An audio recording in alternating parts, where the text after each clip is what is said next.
Mind management, life transformation, power of thoughts आदि प्रेरणादायक एवं आध्यात्मिक वीडियोस के लिए सब्सक्राइब करें स्वामी मुकुंदानंद हिंदी यूट्यूब चैनल को और बेल आइकन को अवश्य दबाएं ताकि आपको ये वीडियोस मिले सबसे पहले।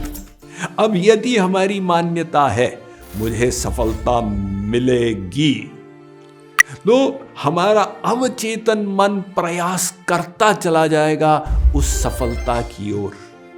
और यदि हमारी मान्यता है भाई मैं तो असफल ही होऊंगा, तो हमारा ही अवचेतन मन सबसे बड़ा दुश्मन बन जाएगा। अपने मुख के भीतर हम जो डालते हैं उसके बारे में तो सावधान रहते हैं, लेकिन ये मान्यताएं अंदर कहां से आती हैं हम ध्यान ही नहीं देते।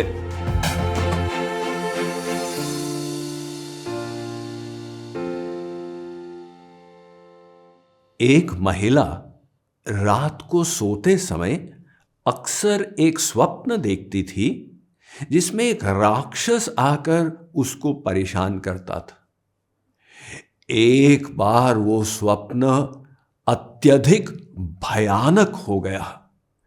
राक्षस कई मिनट तक उसका पीछा करता गया।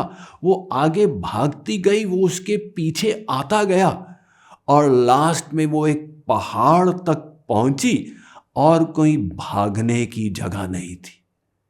वो घूमी राक्षस की ओर और उसने कहा, तुम मेरे साथ क्या करने जा रहे हो? राक्षस ने दिलचस्प उत्तर दिया। उसने कहा, ये तो आपके ऊपर डिपेंड करता है, आपका स्वप्न है। सोचने की बात है, वो महिला को स्वप्न कोई बाहर आकाश से तो आ नहीं रहा, स्वयं अपने ही अवचेतन मन से उठ रहा है। वो अपने स्वप्न में क्या चाहती है ये उसके अपने ही हाथों में है। इसी प्रकार से हम लोग भीतर मान्यताएं स्थापित कर लेते हैं और हमारी मान्यताओं को हमारा अवचेतन मन सत्य मान लेता है और उसके अनुसार हमारी भावनाएं, विचार, संकल्प और चॉइसेस होने लग जाती। एक बार 4 सहकर्मियों ने एक व्यक्ति को बुद्धू बनाने का निश्चय किया। तो जैसे वो ऑफिस पहुंचा, सर्वप्रथम रिसेप्शनिस्ट ने कहा, क्यों जी, आज आपका रंग फीका लग रहा, तबीयत तो ठीक है? उस व्यक्ति ने रिसेप्शनिस्ट के वचन पर ज्यादा ध्यान नहीं दिया, बोल दिया होगा, नहीं नहीं मैं ठीक ही हूं। किंतु जब जाकर कुर्सी पर बैठा, उसके पड़ोसी ने कहा, क्यों भाई, तुम्हारी तबीयत तो ठीक है, आज थोड़े थके हुए लग रहे हो। अब उस वाक्य का बुद्धि पर कुछ प्रभाव पड़ा। हाँ, आज शक्ति थोड़ी कम हो गई। इतने में तीसरा आया, अरे भैया तुम्हें बुखार है क्या, आंखें लाल लग रही हैं। व्यक्ति अपना कॉलर खोलने लगा, गर्मी तो लग ही रही। तो चौथा पहुंचा, अरे तुम्हें हो क्या गया, इतने परेशान लग रहे हो, तबीयत ठीक है?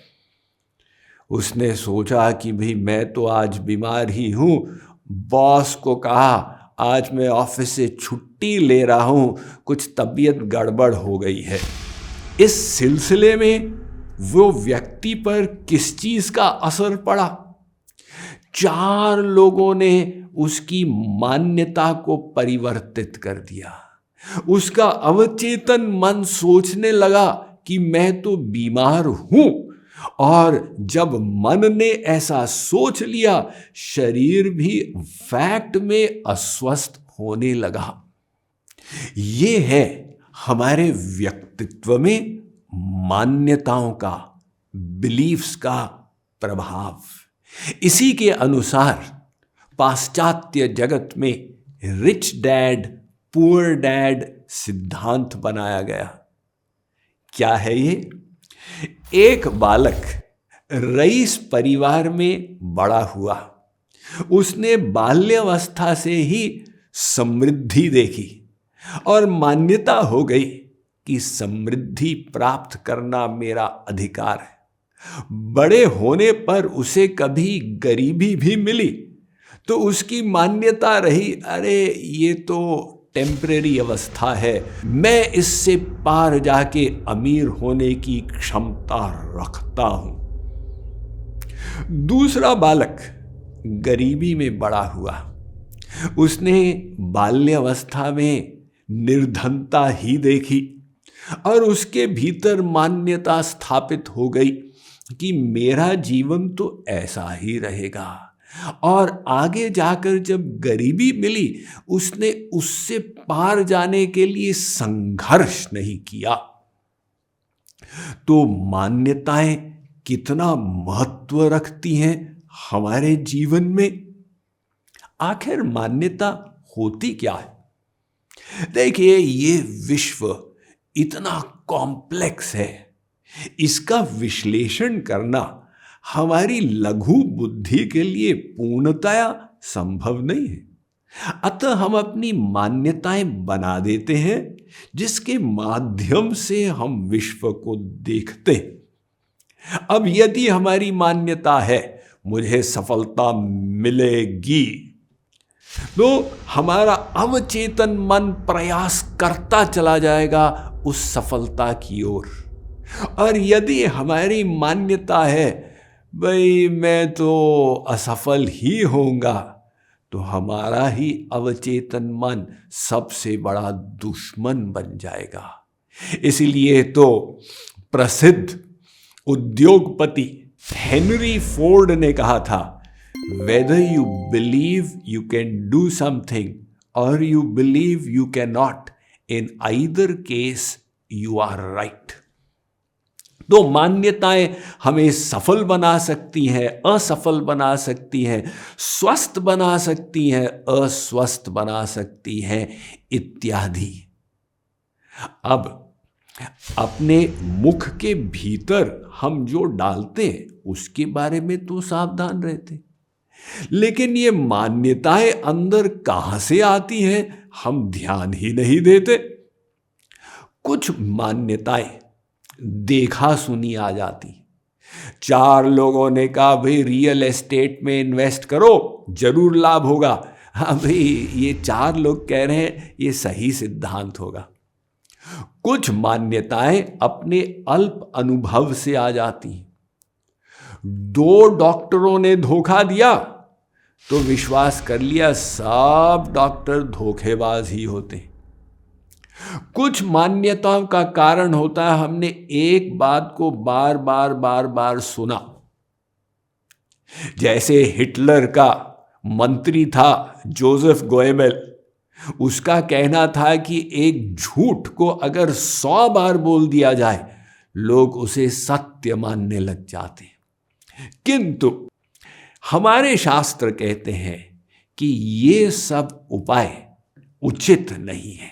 श्रेष्ठ है कि मान्यता का आधार हो विश्वसनीय ज्ञान। अपने गुरु से, शास्त्रों से विश्वसनीय ज्ञान प्राप्त करो। अतः सर्वप्रथम गुरु और शास्त्रों पर श्रद्धा करो। गुरु वेदांत वाक्येषु दृढ़ो विश्वासः श्रद्धा, शंकराचार्य ने कहा, और गौरांग महाप्रभु ने कहा श्रद्धा शब्दे कहे विश्वास दृढ़ निश्चय। अब गुरु से और शास्त्र से हम ज्ञान का श्रवण करें, पठन करें, बार बार उसको पढ़ें, उसको सुने। पश्चात जो पढ़ा है, जो सुना है, उसका हम मनन करें, उस पर चिंतन करें, ताकि वो ज्ञान भीतर स्थिर हो जाए एवं उसके बाद बुद्धि से निश्चय करें ऐसा ही है। तो ये 3 स्टेप फॉर्मूला है श्रेष्ठ बिलीफ्स, मान्यताओं को भीतर स्थापित करने का। श्रवण, मनन और निदिध्यासन, इस श्रृंखला के आगे के भागों में हम श्रेष्ठ जीवन जीने के लिए स्वर्णिम अन्य नियमों पर विचार करते चले जाएंगे।